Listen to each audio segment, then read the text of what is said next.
Student, 2D श्रृंखला में आज का हमारा टॉपिक है स्क्वायर। आज हम पढ़ेंगे स्क्वायर या वर्ग। अब स्क्वायर या वर्ग में जो भी क्वेश्चन संभव होंगे उनको हम सॉल्व करेंगे। तो आप सभी लोग जानते हैं स्क्वायर के बारे में, स्क्वायर या वर्ग। कुछ फॉर्मूले पढ़ेंगे। सबसे पहले हम लोग ये जानते हैं कि ये अगर स्क्वायर है, इसकी सभी साइड्स इक्वल होती हैं, ऑल साइड्स आर इक्वल, सभी भुजाएं बराबर होती हैं वर्ग की। और मैंने फॉर्मूला वाला भी वीडियो बनाया था, उसमें भी आप लोगों को ये समझाया था। स्क्वायर्स की ऑल साइड इक्वल होती हैं, सभी एंगल आपके 90 डिग्री के होते हैं, सभी एंगल 90 डिग्री के होते हैं। ये एंगल 90 डिग्री, ये एंगल 90 डिग्री, ये 90 और ये 90। ठीक, यदि हम एवरी साइड को ए कह दें, ईच साइड ए और diagonal equal a root two, diagonal equal a root two, this is diagonal,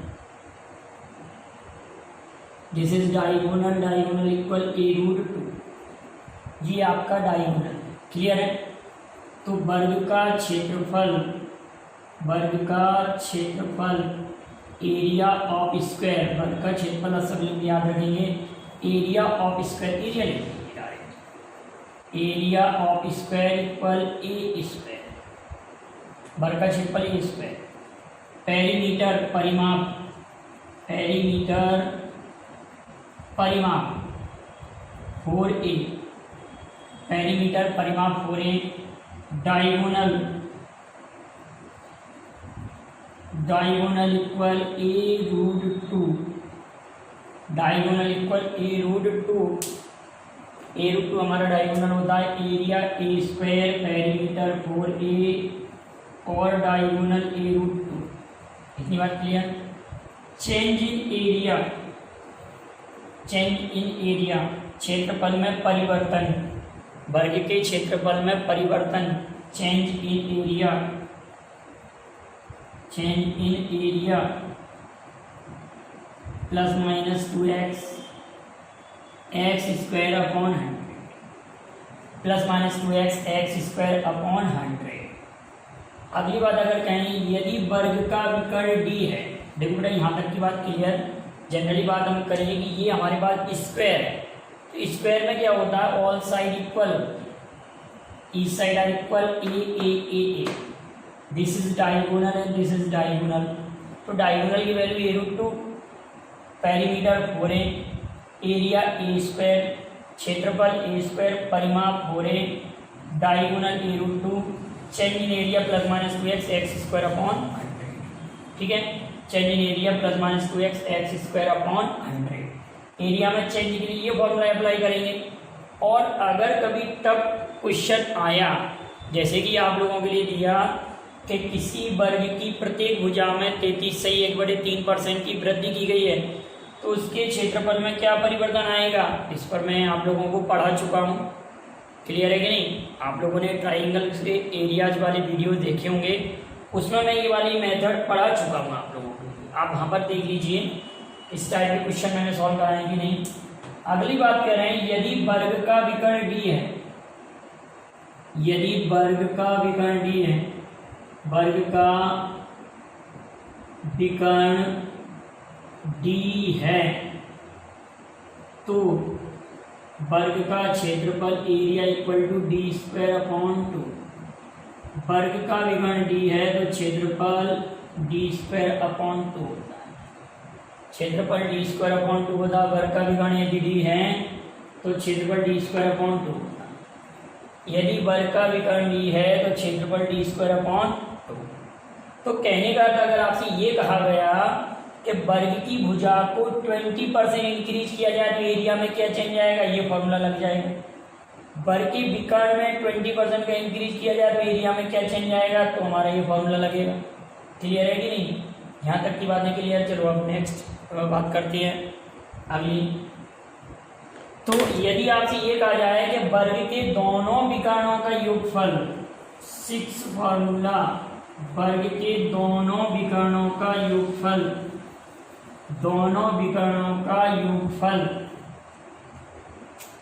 दोनों विकर्णों का योगफल, दोनों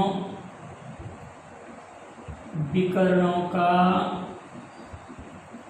योग बराबर a√2 a√2।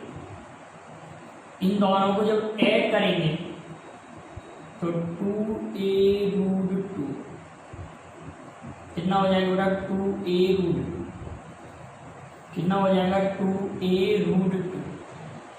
दोनों विकर्णों का योगफल 2a√2। नेक्स्ट फॉर्मूला 7 नंबर का फॉर्मूला, दोनों विकर्णों का योगफल हो गया।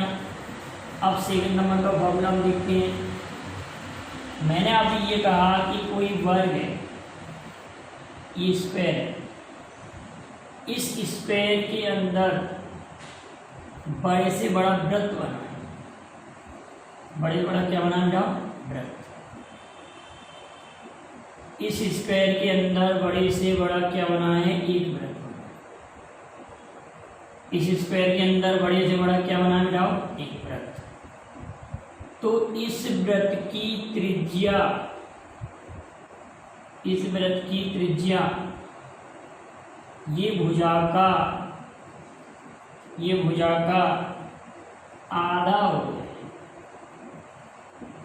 ये जो सर्कल की रेडियस है ना, radius of circle r = a/2। In circle radius a/2 हो जाएगा। क्लियर है। और इसका एरिया क्या हो जाएगा, वर्ग के अंदर बने तो πr², तो पाई a/2 का होल स्क्वायर, तो πa²/4, πa²/4 हो जाएगा। इस वर्ग के अंदर बने बड़े से बड़े वृत्त का क्षेत्रफल, इस वर्ग के अंदर बने बड़े से बड़े वृत्त का क्षेत्रफल, क्लियर है, πa²/4। अब कभी कभार आपसे ये वाला एरिया पूछ लिया जाता है कि find the area of shaded portion, ये वाला एरिया पूछा जाता है इसमें, ये वाला एरिया भी कभी कभार पूछा जाता है कि find the area of shaded portion. इस शेडेड पोर्शन के एरिया को हम कैसे फाइंड करेंगे, इस शेडेड पोर्शन के एरिया को फाइंड करने का क्या मेथड है कि स्क्वायर के एरिया में से आप सर्कल का एरिया सब्ट्रैक्ट कर रहे हैं। एरिया ऑफ शेडेड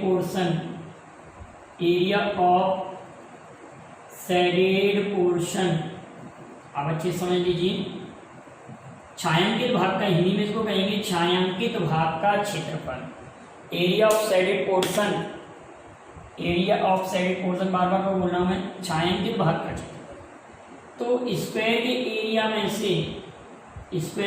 में से हम सर्कल का एरिया सब्ट्रैक्ट करेंगे। सर्कल का एरिया है πa²/4, area of circle subtract कर देंगे। स्क्वायर के एरिया में से हम सर्कल का एरिया सब्ट्रैक्ट कर देंगे तो हमारे पास क्या आ जाएगा, शेडेड पोर्शन का एरिया आ जाएगा। अब यहाँ से हम अगर a² कॉमन लेते हैं बेटाओ तो 1 - π/4। सारा मैंने मेथड आप लोगों के वीडियो में समझाया है जिसमें एरिया के फॉर्मूले समझाए थे, लेकिन यहाँ पर भी हमको, क्योंकि हम जब स्क्वायर पढ़ रहे हैं तो हमको जरूरत पड़ेगी यहाँ पर। तो शेडेड पोर्शन को जब हम फाइंड करेंगे, इसको मैं सॉल्व करूँगा आगे चल के, ये भी आपको याद हो जाएगा। 7th फार्मूला, इसको हम 8th फार्मूला कह सकते हैं, एरिया ऑफ शेडेड पोर्शन, ये 8th फार्मूला कह सकते हैं हम इसको कैसे सॉल्व करेंगे। आप कहेंगे सर ये a² है, ये वैल्यू a², ठीक, 1 - 1/4, 22/7, तो ये 28 हो जाएगा। 28 में से जब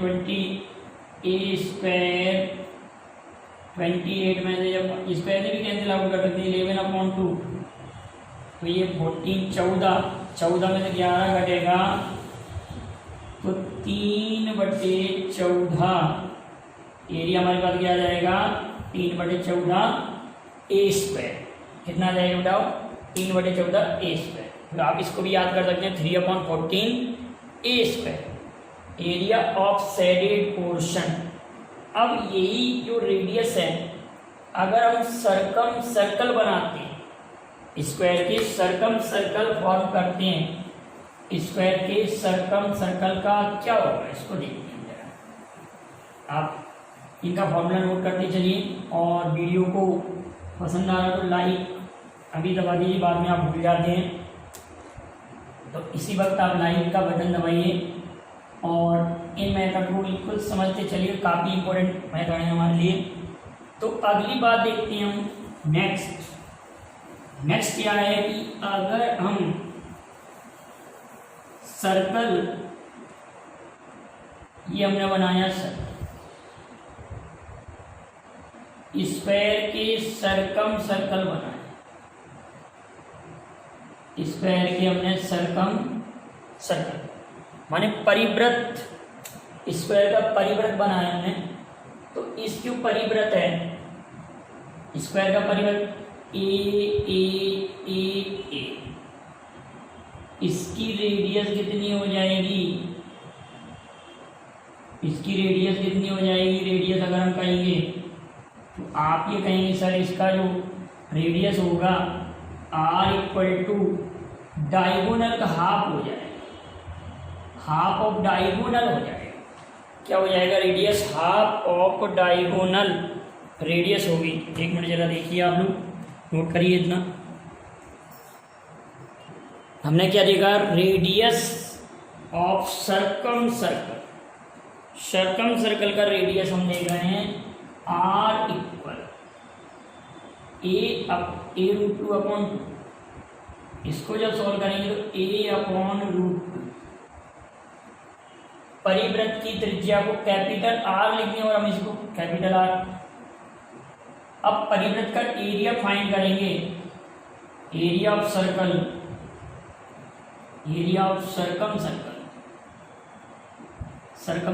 परिवृत्त का क्या लिख सकते हैं हम, परिवृत्त का क्षेत्रफल।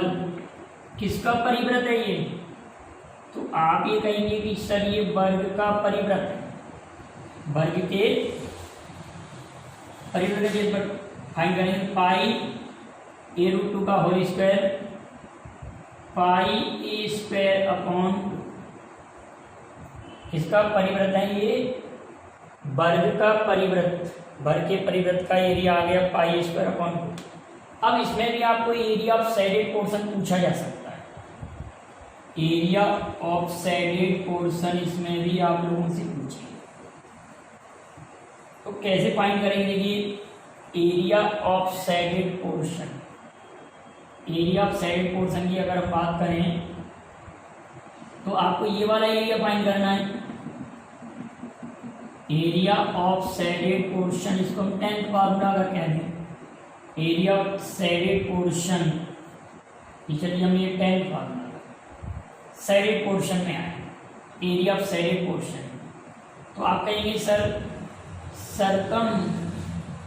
सर्कल माने वृत्त के क्षेत्रफल में से πa²/2 में से सब्ट्रैक्ट कर देंगे हम वर्ग का क्षेत्रफल, πa²/2 में से इस स्क्वायर के एरिया को सब्ट्रैक्ट कर देंगे। a² हमने कॉमन ले लिया, π/2 - 1 a² 22/7 × 2 - 1 11 टाइम्स। इसको जब इसमें सब्ट्रैक्ट करेंगे तो कितना आ जाएगा, a² 11 - 7/7।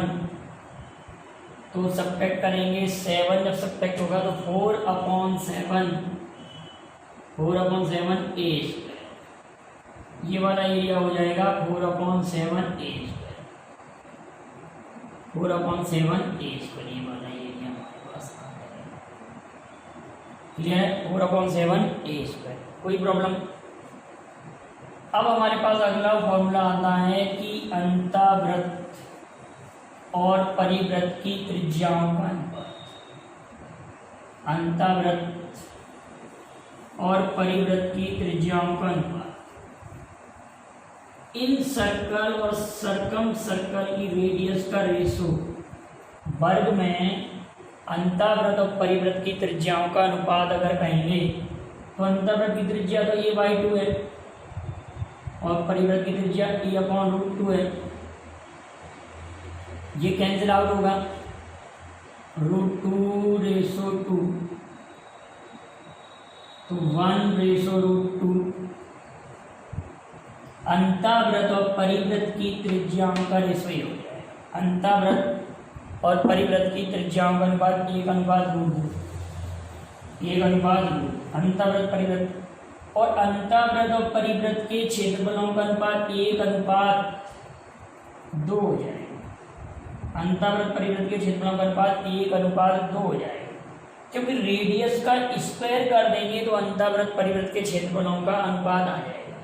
रेडियस का स्क्वायर कर देंगे तो अंतःवृत्त परिवृत्त के क्षेत्रफलों का अनुपात आ जाएगा। क्लियर है कि नहीं?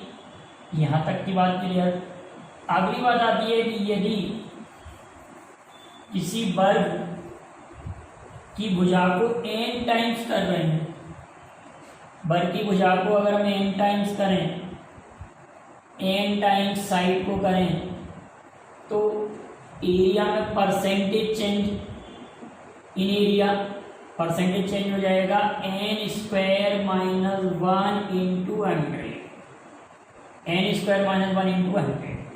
और एरिया कितना टाइम हो जाएगा? n² टाइम एरिया हो जाएगा, n² टाइम हमारा एरिया होगा, n² टाइम हमारा एरिया होगा। यदि हम साइड्स को n टाइम कर रहे हैं तो n² टाइम एरिया होगा और परसेंटेज चेंज ही हो जाएगा, n² - 1 × 100।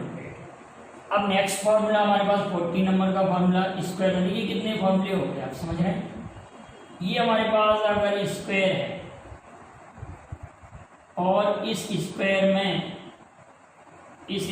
में हमने W ब्रेथ की, W चौड़ाई की, फॉर्मूला नंबर 40 हम दोबारा से लिखते हैं। देखिए क्या है कि यदि हमारे पास ये स्क्वायर हो, ये स्क्वायर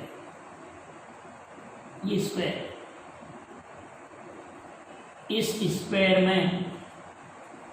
स्क्वायर में हम अगर आपसे ये कहें कि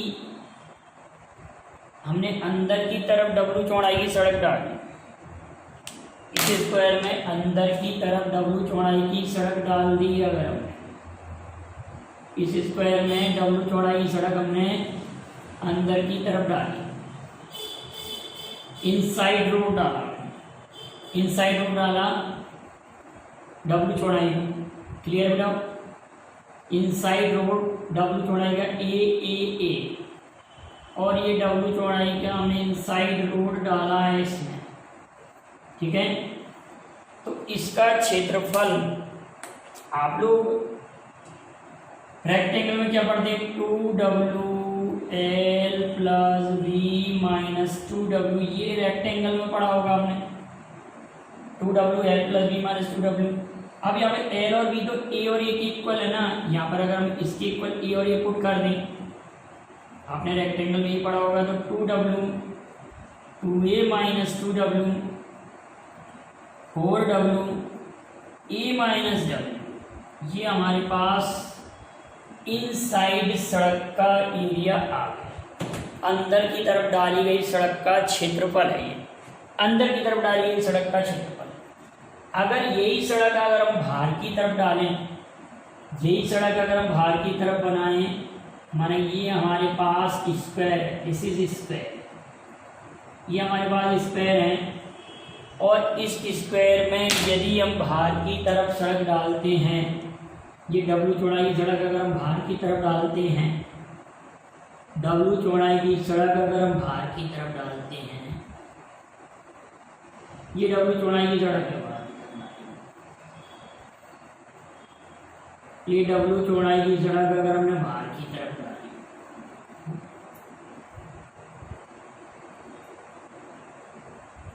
ये डालेंगे तो हम ये कहेंगे ये ए है, ये ए है, ये ए है और ये और ये डब्ल्यू चौड़ाई की सड़क डाल दी। तो इस सड़क का क्षेत्रफल हम कैसे फाइंड करेंगे? तो आप ये कहेंगे कि सर हमने वृत्त में आयत में ये पढ़ा था 2W L + V + 2W। एक मिनट हम इसको जरा चेक कर लें, इधर का एरिया वीडियोज में आ रहा है कि नहीं, बिल्कुल एक्यूरेट आ रहा है।